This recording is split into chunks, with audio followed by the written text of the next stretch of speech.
साथियों, जब बात टोक्यो ओलंपिक्स की हो रही हो तो भला मिल्खा सिंह जी जैसे लेजेंडरी एथलीट को कौन भूल सकता है। कुछ दिन पहले ही कोरोना ने उन्हें हमसे छीन लिया। जब वे अस्पताल में थे तो मुझे उनसे बात करने का अवसर मिला था। बात करते हुए मैंने उनसे आग्रह किया था। मैंने कहा था कि आपने तो 1964 में टोक्यो ओलंपिक्स में भारत का प्रतिनिधित्व किया था, इसलिए इस बार जब हमारे खिलाड़ी ओलंपिक्स के लिए टोक्यो जा रहे हैं तो आपको हमारे एथलीट्स का मनोबल बढ़ाना है, उन्हें अपने संदेश से प्रेरित करना है। वो खेल को लेकर इतना समर्पित और भावुक थे कि बीमारी में भी उन्होंने तुरंत ही इसके लिए हामी भर दी। लेकिन दुर्भाग्य से नियति को कुछ और मंजूर था। मुझे आज भी याद है 2014 में वो सूरत आए थे। हम लोगों ने एक नाइट मैराथन का उद्घाटन किया था। उस समय उनसे जो गपशप हुई, खेलों के बारे में जो बात हुई, उससे मुझे भी बहुत प्रेरणा मिली थी। हम सब जानते हैं कि मिल्खा सिंह जी का पूरा परिवार स्पोर्ट्स को समर्पित रहा है, भारत का गौरव बढ़ाता रहा है। साथियों, जब टैलेंट, डेडिकेशन, डिटर्मिनेशन और स्पोर्ट्समैन स्पिरिट एक साथ मिलते हैं तब जाकर कोई चैंपियन बनता है। हमारे देश में तो अधिकांश खिलाड़ी छोटे छोटे शहरों, कस्बों, गांवों से निकल करके आते हैं। टोक्यो जा रहे ओलंपिक दल में भी कई ऐसे खिलाड़ी शामिल हैं जिनका जीवन बहुत प्रेरित करता है। हमारे प्रवीण जाधव जी के बारे में आप सुनेंगे तो आपको भी लगेगा कि कितने कठिन संघर्षों से गुजरते हुए प्रवीण जी यहाँ पहुंचे हैं। प्रवीण जाधव जी महाराष्ट्र के सातारा जिले के एक गांव के रहने वाले हैं। वो आर्चरी के बेहतरीन खिलाड़ी हैं। उनके माता पिता मजदूरी कर परिवार चलाते हैं और अब उनका बेटा अपना पहला ओलंपिक्स खेलने टोक्यो जा रहा है। ये सिर्फ उनके माता पिता ही नहीं, हम सभी के लिए कितने गौरव की बात है। ऐसे ही एक और खिलाड़ी हैं हमारी नेहा गोयल जी। नेहा टोक्यो जा रही महिला हॉकी टीम की सदस्य हैं। उनकी माँ और बहनें साइकिल की फैक्ट्री में काम करके परिवार का खर्च जुटाती हैं। नेहा की तरह ही दीपिका कुमारी जी के जीवन का सफर भी उतार चढ़ाव भरा रहा है। दीपिका के पिता ऑटो रिक्शा चलाते हैं और उनकी माँ नर्स हैं। और अब देखिए, दीपिका अब टोक्यो ओलंपिक्स में भारत की तरफ से एकमात्र महिला तीरंदाज हैं। कभी विश्व की नंबर 1 तीरंदाज रही दीपिका के साथ हम सबकी शुभकामना है। साथियों, जीवन में हम जहां भी पहुंचते हैं, जितनी भी ऊंचाई प्राप्त करते हैं, जमीन से ये जुड़ाव हमेशा हमें अपनी जड़ों से बांधे रखता है।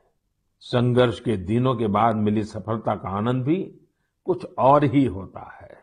टोक्यो जा रहे हमारे खिलाड़ियों ने बचपन में साधनों, संसाधनों की हर कमी का सामना किया, लेकिन वो डटे रहे, जुटे रहे।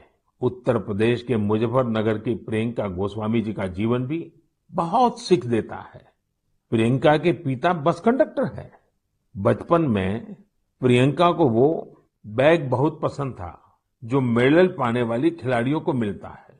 इसी आकर्षण में उन्होंने पहली बार रेस वॉकिंग प्रतियोगिता में हिस्सा लिया था।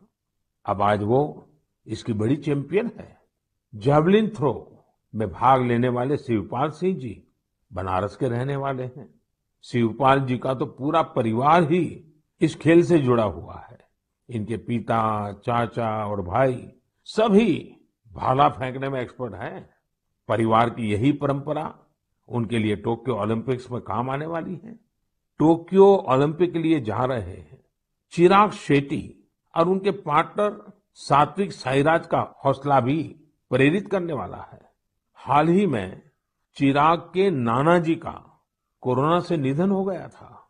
सात्विक भी खुद पिछले साल कोरोना पॉजिटिव हो गए थे, लेकिन इन मुश्किलों के बाद भी ये दोनों मेंस डबल शटल कंपटीशन में अपना सर्वश्रेष्ठ देने की तैयारी में जुटे हैं। एक और खिलाड़ी से मैं आपका परिचय कराना चाहूंगा। ये है हरियाणा के भिवानी के मनीष कौशिक जी। मनीष जी खेती किसानी वाले परिवार से आते हैं। बचपन में खेतों में काम करते करते मनीष को बॉक्सिंग का शौक हो गया था। आज ये शौक उन्हें टोक्यो ले जा रहा है। एक और खिलाड़ी हैं सीए भवानी देवी जी। नाम भवानी है और ये तलवारबाजी में एक्सपर्ट है। चेन्नई के रहने वाली भवानी पहली भारतीय फेंसर है जिन्होंने ओलंपिक में क्वालिफाई किया है। मैं कहीं पढ़ रहा था कि भवानी जी की ट्रेनिंग जारी रहे, इसके लिए उनकी मां ने अपने गहने तक गिरवी रख दिए थे। साथियों, ऐसे तो अनगिनत नाम है, लेकिन मन की बात में मैं आज कुछ ही नामों का जिक्र कर पाया हूं। टोक्यो जा रहे हर खिलाड़ी का अपना संघर्ष रहा है, बरसों की मेहनत रही है। वो सिर्फ अपने लिए ही नहीं जा रहे, बल्कि देश के लिए जा रहे हैं। इन खिलाड़ियों को भारत का गौरव भी बढ़ाना है और लोगों का दिल भी जीतना है। और इसलिए मेरे देशवासियों, मैं आपको भी एक सलाह देना चाहता हूं। हमें जाने अनजाने में भी हमारे इन खिलाड़ियों पर दबाव नहीं बनाना है, बल्कि खुले मन से इनका साथ देना है। हर खिलाड़ी का उत्साह बढ़ाना है। सोशल मीडिया पर आप हैशटैग चीयर फॉर इंडिया के साथ अपने इन खिलाड़ियों को शुभकामनाएं दे सकते हैं। आप कुछ और भी इनोवेटिव करना चाहें तो वो भी जरूर करें। अगर आपको कोई ऐसा आइडिया आता है जो हमारे खिलाड़ियों के लिए देश को मिलकर करना चाहिए, तो वो आप मुझे जरूर भेजिएगा। हम सब मिलकर टोक्यो जाने वाले अपने खिलाड़ियों को सपोर्ट करेंगे। Cheer for India, cheer for India, cheer for India. मेरे प्यारे देशवासियों, कोरोना के खिलाफ हम देशवासियों की लड़ाई जारी है, लेकिन इस लड़ाई में हम सब साथ मिलकर कई असाधारण मुकाम भी हासिल कर रहे हैं। अभी कुछ दिन पहले ही हमारे देश ने एक अभूतपूर्व काम किया है। 21 जून को वैक्सीन अभियान के अगले चरण की शुरुआत हुई और उसी दिन देश ने 86 लाख से ज्यादा लोगों को मुफ्त वैक्सीन लगाने का रिकॉर्ड भी बना दिया। और वो भी एक दिन में। इतनी बड़ी संख्या में भारत सरकार की तरफ से मुफ्त वैक्सीनेशन, और वो भी एक दिन में, स्वाभाविक है इसकी चर्चा भी खूब हुई है। साथियों, एक साल पहले सबके सामने सवाल था कि वैक्सीन कब आएगी।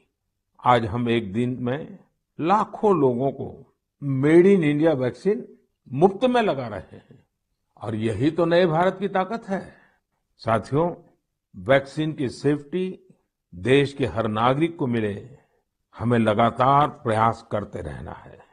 कई जगहों पर वैक्सीन हेजिटेंसी को खत्म करने के लिए कई संगठन, सिविल सोसाइटी के लोग आगे आए हैं और सब मिलकर के बहुत अच्छा काम कर रहे हैं।